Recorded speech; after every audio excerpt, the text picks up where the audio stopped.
TDP నేత జేసీ ప్రభాకర్పై case నమోదు చేశారు సైబరాబాద్ సైబర్ క్రైమ్ పోలీసులు. సోషల్ మీడియాలో టార్గెట్ చేయడంతో పాటు బెదిరింపు కాల్స్ వస్తున్నాయని నటి మాధవీలత ఫిర్యాదు చేశారు.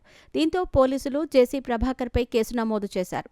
డిసెంబర్ 31 గర్ల్స్ ఈవెంట్పై జేసీ మాధవీలత మధ్య మాటల వివాదం మొదలైంది. అప్పటి నుంచి ఇష్యూ నడుస్తోంది. కాగా ఇటీవల బీజేపీ నేత సినీ నటి మాధవీలత ఏపీ టీడీపీ నేత జేసీ ప్రభాకర్ రెడ్డిపై ఫిల్మ్ ఛాంబర్లో ఫిర్యాదు చేసిన సంగతి తెలిసిందే. సినీ నటులపై ప్రత్యేకించి తనపైన జేసీ ప్రభాకర్ రెడ్డి అసభ్య వ్యాఖ్యలు చేశారని, ఈ నేపథ్యంలో ఆయనపై ఫిర్యాదు చేసినట్టు తెలిపారు ఆమె. న్యూ ఇయర్ సెలబ్రేషన్ సందర్భంగా తాడిపత్రిలో జరిగిన కార్యక్రమాల విషయంలో ఈ వివాదం తలెత్తింది. దీంతో జేసీ ప్రభాకర్ రెడ్డి, మాధవీలత మరో నేతపై చేసిన కామెంట్స్ వివాదాస్పదమయ్యాయి. అసలేం జరిగిందంటే, న్యూ ఇయర్ సందర్భంగా తాడిపత్రి జేసీ పార్క్లో జేసీ ప్రభాకర్ రెడ్డి ఆధ్వర్యంలో ప్రత్యేక ఈవెంట్ను నిర్వహించారు.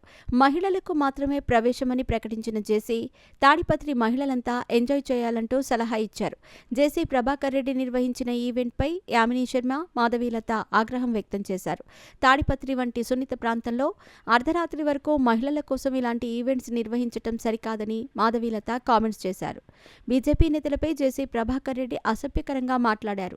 జేసీ వ్యాఖ్యలకు కలత చెందిన మాధవీలత ఫిల్మ్ ఛాంబర్లోని మూవీ ఆర్టిస్ట్ అసోసియేషన్కు ఫిర్యాదు చేశారు. తన ఫిర్యాదుపై చర్చించి నిర్ణయం తీసుకుంటామని మ్యాట్ ట్రెజరర్ శివబాలాజీ చెప్పినట్టు మాధవీలత పేర్కొన్నారు.